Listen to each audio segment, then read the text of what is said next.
क्या आपके साथ भी कभी ऐसा हुआ है कि आप कुछ याद करने की कोशिश कर रहे हैं और वो बात आपके गले तक आ चुकी है पर जुबां पर नहीं आ रही है? उस समय हम इतने बेचैन हो जाते हैं कि ये हो क्यों रहा है। ये इसलिए होता है क्योंकि आपको ये तो पता है कि आपको क्या याद आ रहा है, पर वो इतना धुंधला अनक्लियर होता है कि उसकी एक इमेज ही नहीं बन पाती है कि आप उसे एक्सप्लेन कर सकें। यही कारण है कि आप अटके के अटके रह जाते हैं। ये कहीं ना कहीं एसोसिएशन के अच्छा ना होने की वजह से होता है। लॉ ऑफ एसोसिएशन मेमोरी के लिए सबसे इम्पोर्टेंट प्रिंसिपल को बताता है, जो दो बातें कहता है, लॉ ऑफ कंटिन्यूटी और सिमिलरिटी। पहले बात करते हैं एसोसिएशन ऑफ कंटिन्यूटी की। ये एसोसिएशन कहता है कि हर आइडिया एक चेन की तरह होता है जिसके पीछे और आगे एक और आइडिया जुड़े होते हैं। वहीं पर एसोसिएशन ऑफ सिमिलरिटी कहता है कि जो भी एक दूसरे से मिलता जुलता है वो साथ में याद किए जाने चाहिए। इसके बाद आता है लॉ ऑफ कंटिन्यूटी, जो दो पार्ट्स में डिवाइडेड है, continuity in time and continuity in space.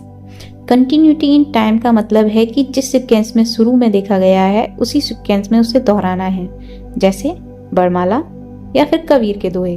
वहीं पर कंटिन्यूटी इन स्पेस में पोजीशन को देखा जाता है, जैसे एक कमरे में रखे हुए सामानों को याद करना। इसी लॉ के बेसिस पर निमोनिक्स भी काम करते हैं। निमोनिक्स यानी एक जैसी प्रॉपर्टी वाली चीजों को एक साथ रखकर उनके फर्स्ट लेटर से वर्ड या सेंटेंस बनाते हुए उन्हें याद करना। फिर आता है एसोसिएशन बाय सिमिलरिटी। यहाँ पर ऐसी चीजें एसोसिएट होती हैं जो मिलती जुलती हैं। इसे एक रियल लाइफ एग्जाम्पल से समझते हैं, जो सभी की लाइफ में कभी ना कभी जरूर हुआ होगा। कभी आपने ऐसा महसूस किया है कि जो आपके साथ अभी हो रहा है वो पहले भी हो चुका है, पर कब हुआ है यह नहीं पता चलता। इस फिनोमिना को डेजा वू कहते हैं। ये क्यों होता है इसका किसी को ठोस रूप से नहीं पता, बस कुछ थ्योरीज हैं। मगर क्या डेजा वू और एसोसिएशन बाय सिमिलरिटीज एक जैसे नहीं हैं, जो मिलते जुलते चीजों को एक साथ में कनेक्ट करती हैं?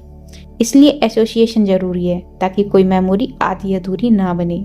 दोस्तों, आप ये तो जानते ही हैं कि एक कंप्लीट मेमोरी ही बेस्ट मेमोरी होती है।